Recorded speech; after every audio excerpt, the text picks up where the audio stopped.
E vamos falar agora com a Zeina Latifi, que é economista e consultora. Zeina, boa tarde. Boa tarde, Denise.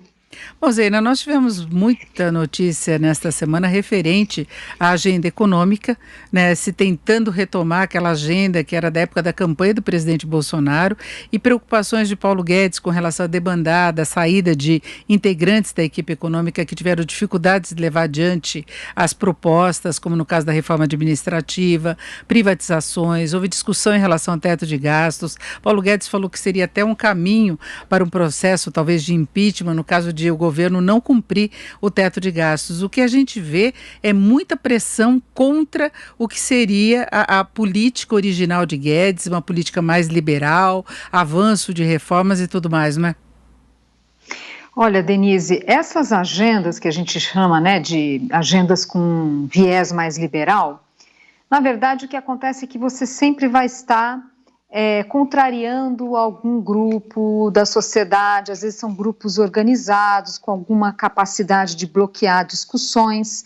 Isso faz parte do processo democrático, mas é claro que quando você tem grupos muito organizados que bloqueiam, daí já é algo que enfraquece a nossa democracia. Mas o fato é que qualquer que seja o desenho da nossa democracia, se é mais ou menos madura em um ponto ou outro, o fato é que cabe ao governo liderar esse processo. Não se trata de jogar o assunto para o Congresso sem antes fazer o diálogo. E no caso dessas agendas, eu acho que faltou um passo anterior na maioria delas, que é o convencimento do próprio governo, dentro do governo. A gente várias vezes vê o ministro Paulo Guedes muito isolado, né? Um governo dividido em relação à orientação da agenda econômica, um puxa para gasto, outro puxa para disciplina fiscal. Realmente são agendas que precisam desse esforço e eu vejo que houve falha, inclusive internamente dentro do governo. Acho que o Paulo Guedes, apesar com o vigor que ele defende reformas e a disciplina fiscal, faltou um trabalho ali de ter um plano estruturado, estabelecendo prioridades, estabelecendo de fato o que é a agenda, né? Definir qual é exatamente a agenda agora, só que a gente está tendo, por exemplo, a tributária, e obviamente, né, trazer essa discussão dentro e fora do governo de forma estruturada e estabelecendo prioridades, que é aquilo, também não adianta falar vou fazer, privatizar isso, aquilo, mas não tem concretamente o projeto, muito menos a definição de prioridades.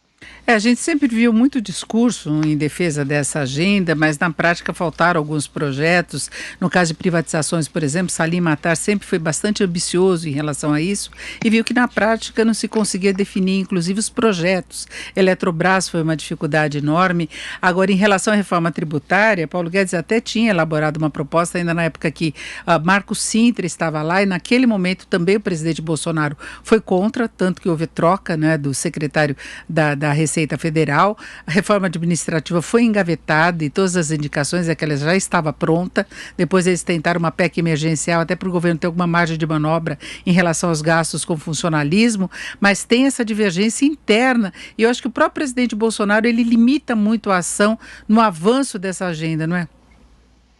Sem dúvida, mas aqui eu acho que não tem exatamente uma novidade. Se a gente pega o discurso do Bolsonaro na campanha, não é exatamente um discurso baseado ali na questão econômica, né? O foco do presidente eram muito mais questões de costumes, a questão da corrupção.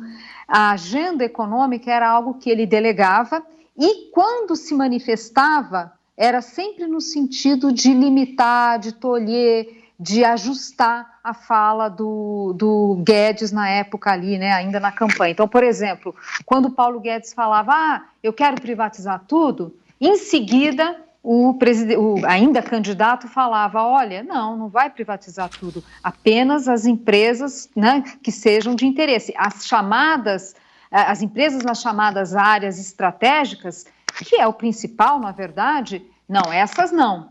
Né? Então, não deveríamos estar surpresos com a resistência do governo. Por isso que eu chamei a atenção para esse fato da importância de convencimento que faltou ali do Paulo Guedes. Quer dizer, dada a resistência do presidente, de alas do governo, esse trabalho de convencimento, ele ganha ainda mais importância. Agora teve problema todo da pandemia que levou a um aumento excepcional de gastos necessários para fazer frente a todos os danos, aumento de desemprego, as pessoas não podendo trabalhar, a informalidade, principalmente sofrendo muito as consequências, e isso meio que deu a deixa para se começar as pressões contra o teto de gastos, né, Zena? Denise, é sempre assim. Se a gente for olhar o que aconteceu lá na crise de 2008, ela acabou... claro, políticas de defesa da crise, isso é absolutamente compreensível. Lá atrás a gente fez também, era o governo Lula, fez várias políticas de estímulo, agora é uma crise com outras características, em vários aspectos mais grave, porque mexe com a saúde, mas isso acontece mesmo. Aqui que tem que ter, né, o cuidado de estabelecer critérios e prioridades, quer dizer, o que é prioritário? É cuidar da saúde das pessoas. E depois de cuidar da saúde das pessoas, dos grupos mais vulneráveis. Então, esse encadeamento de prioridades, fazer com muita clareza para evitar desperdício de recursos públicos, bastante focalizado, né? Então, esse cuidado é essencial. E, é claro, condicionar, né, as políticas ao período de isolamento, né, não dá para ficar estendendo políticas como, por exemplo, o próprio auxílio emergencial, que cumpre um papel importante, se bem que acho que tem excessos aqui nessa política, mas o fato é que não dá para a gente não saber parar. Isso é um problema que às vezes a gente tem no Brasil, a gente faz uma política que era para ser transitória e ela acaba durando muito mais do que deveria. Por quê? Porque é difícil, né? É difícil suspender uma política de expansão, um gasto público, é muito difícil. É fácil liberar, a gente vê isso no Congresso, é muito mais fácil aprovar medidas para aumento de gastos. Cortar gastos, aí a conversa é diferente, mas a gente vai precisar fazer esse esforço. Agora, Zena, pela postura que se vê, por exemplo, do Congresso, dizendo que há espaço, sim, para a discussão de uma reforma administrativa que se busque eficiência, não é uma coisa apenas contra o funcionalismo, que poderia acirrar os ânimos, aí levar a manifestações, essa disposição do Congresso em discutir reforma tributária, você acha que dá para confiar no ambiente político?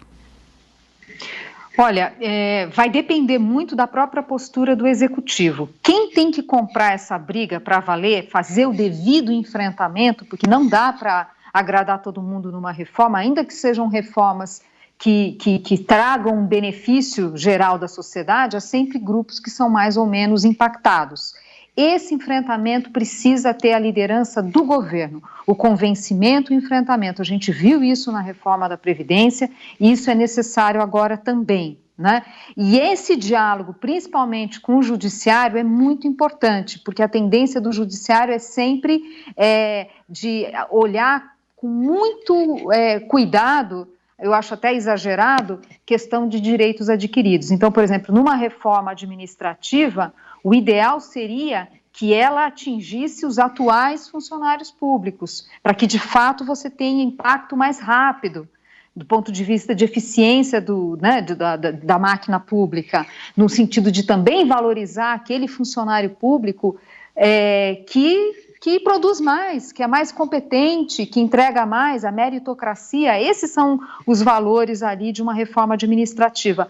Mas não é uma tarefa fácil, não só pela própria resistência de parte da classe, mas também do próprio judiciário, né? Então, talvez a gente tenha reformas que o benefício vai ser lá na frente, vai ser só para quem estiver entrando, aqui dando só um exemplo aqui em relação a essa reforma.